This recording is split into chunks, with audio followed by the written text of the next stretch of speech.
ak Ramadan bi mais université mi confronté beaucoup de problèmes qui vraiment la direction COUD est en train de réfléchir par ces questions et je vais profiter de cette occasion pour remercier la délégation bien sûr du directeur, aussi bien tous ceux qui ont de près ou de loin ont participé à la réussite de cette manifestation.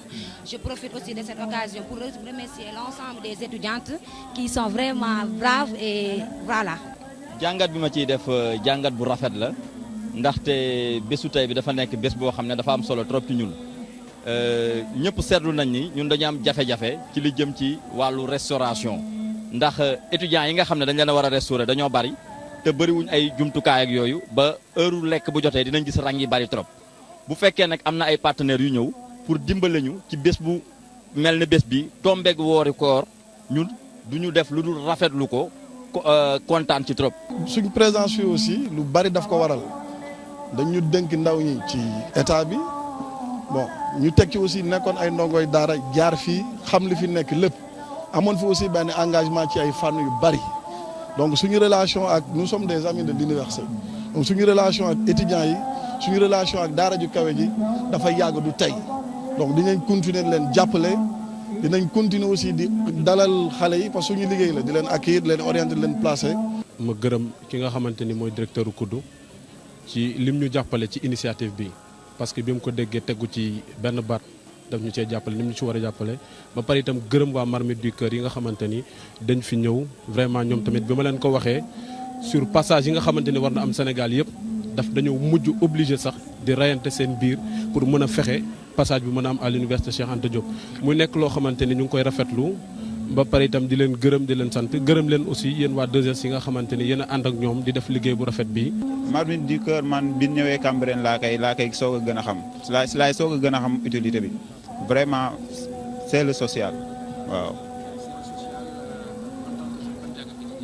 dama ci jàng lu bëri man bi ñëwee Cambérène laay loo tax bi ma ñëwee fii ñun ma Marmite du Cœur moo am fii dama ne tey lu ma defoon lu ma jàppoon dama koy bàyyi ñëw jàpp si liggéey bi. tey c'est vrai que am na jàngat bu wóor bu ma si def mooy que ne Sénégal benn bopp la parce que bu fekkente ne identifier ngeen ay gox yu ngeen war a dem yëngatu fii si Sénégal indi fi lu mel nii ngeen xalaat fu mel ni campus social université dafa wane ne ni ngeen jàppe goxu Sénégal yëpp moom ngeen jàppe fi donc loolu dafa firndeel li ma yàgg di wax depuis ma ñëw fii mooy que ne dañ may woowee directeur COUD mais war nañ ma mën a woowee sax maire COUD parce que damay régler ay problème mu éclairage public di régler problème mu voirie di régler problème mu assainissement di régler problème mu social donc li maire yi di def seen gox moom laay def fii si biir COUD donc tey bu ngeen ñëwee indil ñu lu mel nii dama si def jàngat boo xamante ne bu wóor la mooy que ne ni solidarité amee si quartier yu bëri noonu ngeen ko indee fii. être directeur du COUD c'est aussi quelque part être étudiant donc nekk étudiant aussi c'est dans la tête en tout cas man au-delà du fait que kii la maa yore campus bi ñu dénk ma ko ma war ko gérer mais li ëpp solo mooy dama teg sama bopp d'abord étudiant parce que tous les jours dañ may jàngal ñoom loo xamante ne dama si sukkandiku pour donc mën a def sama liggéey convenablement. Nous n'avons pas eu la chance d'avoir des études poussées maam jàng ba ñu fii dañu am ci ñoom dañ leen a ñeental ndax léeg-léeg ñu ànd man ak Alsane jaar ci corniche bi seen leen ci taatu garab yi seen leen ñu yor seen i kaye di jàng te maanaam ñii ñooy Sénégalu suba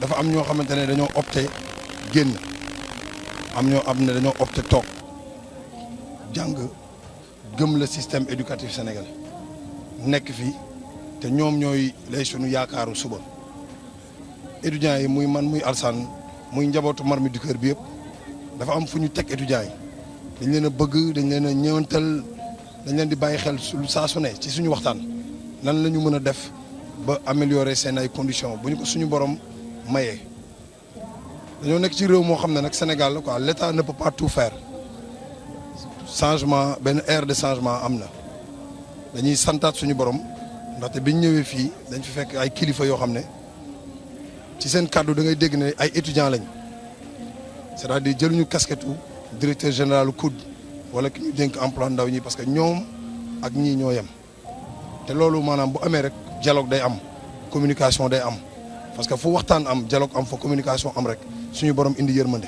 Vraiment ñu ngi kontaan ci tey journée bi c'était une journée très spéciale université ñëpp ñu ngi naan waaye mais université ñàkkuñu lu ñu lekk loolu peut-être dëgg la waaye conditions yi ñu fi fekk tamit c'est des conditions difficiles c'est très difficile donc il ne faut pas se leurrer ñoom tamit bokk nañ ci ñi ko soxla vraiment Marmite du Cœur. On a été sollicité pas mal de fois entre l'année dernière et la première année donc ñun moom on s'était dit bon il y avait pas d'engouement à l'université quoi. Ils mangeaient vraiment à leur faim, ils avaient vraiment de quoi manger, ils avaient vraiment de quoi se nourrir facilement. Mais c'était très très compliqué. Aujourd'hui, l'État du Sénégal doit vraiment faire beaucoup d'efforts pour ces universitaires-là. Je suis pas un plaignant. Je représente pas l'université. J'ai pas fait des grandes études. Mais je trouve comme Moustapha Loum ko waxee ici, c'est le Sénégal de demain. Donc il y a des futurs cadres, il y a même peut-être des futurs présidents qui sont là. Donc c'est des gens qu'il faut respecter, c'est des gens qu'il faut mettre dans de bonnes conditions pour ñu mën a liggéeyal peut-être le Sénégal ëllëg. Je m'appelle Bira. Bira comment? Bira Sarr, Bira Camara Sarr. Je viens de la France et de la ville de Saint-Étienne. Alors comment est-ce que tu vois l'initiative de la Marmite du Cœur? La Marmite du Cœur est une belle initiative où les gens qui n'ont pas le moyen de manger, où on peut partager à manger avec eux. Et je considère que la Marmite du Cœur partage avec tout le monde, surtout les gens qui n'ont pas le moyen de manger. Et voilà. Tu fais un coucou à qui depuis France? Je fais coucou à mon papa de France et à ma maman. Je m'appelle Farid Alban. Ouais. Alors, tu viens d'où? Je viens de France, à la Loire, à Vauche. Est-ce que tu vois l'initiative de la Marmite du Cœur qui est supervisée par ton papa en tant que jeune? La Marmite du Cœur est une association qui est inventée par Alassane Ndour et Moustapha Dieng. Alassane Ndour sportif et Moustapha Dieng rap. dama ñëw ndog si. Ak kan? Man la sama yaay ak sama tata. ak sama papa. Kuy sa papa? Kan? Kii mooy kan? Alu. Alassane Ndour. Alu nga koy wooye? Papa Alu nga koy wooye? Noo koy wooye? Papa. Noo gisee lii Marmite du Cœur bi noo ko gisee? Neex na. Waaw. Loo ci gis? Lan nga gis? ay mala. Waaw. Mala. ak ceebu jën. ay yàpp. Waaw. Yàpp. Waaw. Ay maxal. Ak maxal? Waaw. Ak lan? ceebu jën bu weex. Ceebu yaa wala. Donc elle est très attachée à moi donc dafa bëggoon participer ci Marmite du Cœur bi donc waa nul papa Matar doo nuyu sa papa Matar doo nuyu sa papa Matar nuyu sa papa Matar doo ko nuyu. Wala yow benn papa nga am Alu? ñaar kan ak kan? ñett laa. Ñett kan ak kan? Pisco. Ak kan? Papa Alu ak kii am Matar. Très bien, bravo.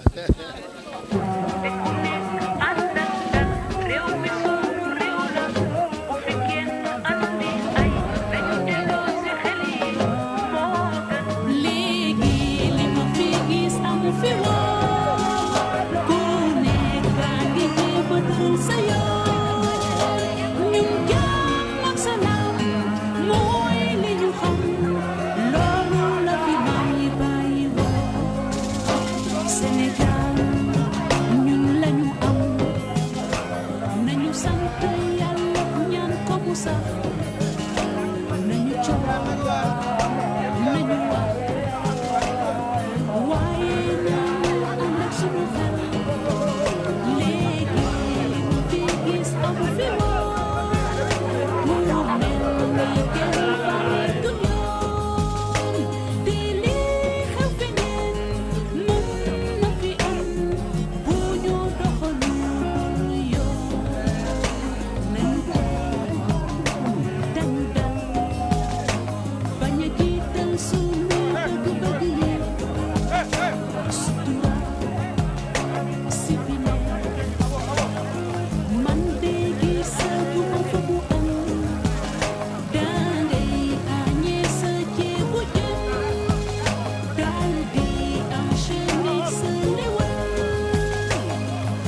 neex na moom vraiment.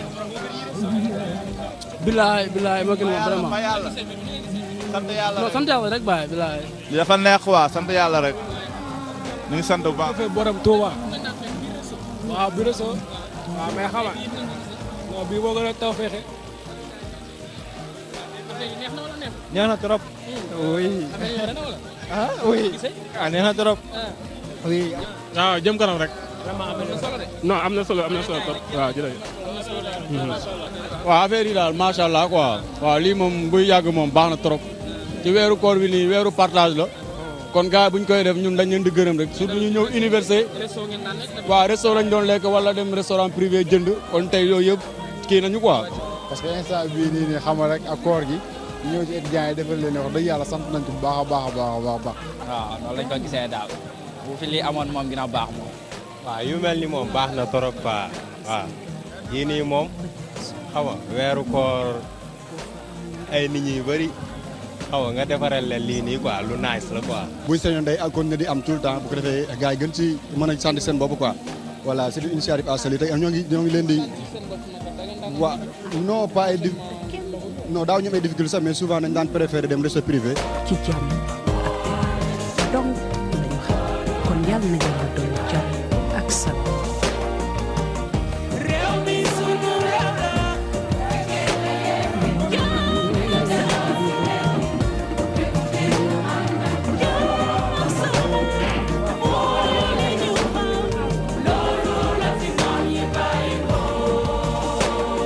Chers amis téléspectateurs de la 2STV, nous sommes au terme de cette marmite du cœur réservée à l'université Cheikh Anta Diop. Comme ni ngeen ko gisee étudiants yi ñëwoon nañu en masse def si li nga xam ni moo di acte de solidarité partage. daanaka xam naa maanaam kàddu cant rek la ñuy am cant gi tamit ñu koy delloo suñu jëwrin di Cheikh Ibrahima Fati Noreyni ñu gën koo xam ci maam Thierno Birahim Mbacke borom daaru moom mi nga xam ne moo ñu yaatal ci xéewal gi ñu ciy jaajëfal tamit sunu mbokku taalibe yi. di sëñ Mouhamadul Moustapha ak Cheikh Alassane mii nga xam ne ñoom ñooy initiateur projet bii nga xam ne Sénégal yëpp ak diaspora bi fu waay mën a nekk ci àdduna yaa ngi koy rafetlu. tey li ñu leen indiloon muy solidarité ak partage dañ ko fay fekk ndaxte ñoom seen biir ku leen jege ku dund li ñuy dund nga xam ne ñoom ñu ngi dund solidarité ndax ñu ngi dimbalante seen biir te yàlla rek tax kon tey nous avons partagé un bol de repas. Mais nous avons partagé des valeurs. On a compris le message, chaque Sénégalais doit apporter sa pierre à l'édifice pour le développement de la nation. ci kaw loolu la ñuy remercier service sécurité bu centre des œuvres universitaires de Dakar bi nga xam ne dugal na loxoom bu baax ci wàllu organisation bi ak sécurisation bi ci kaw loolu lañ leen di jox rendez-vous au Parcelles Assainies jërë ngeen jëf.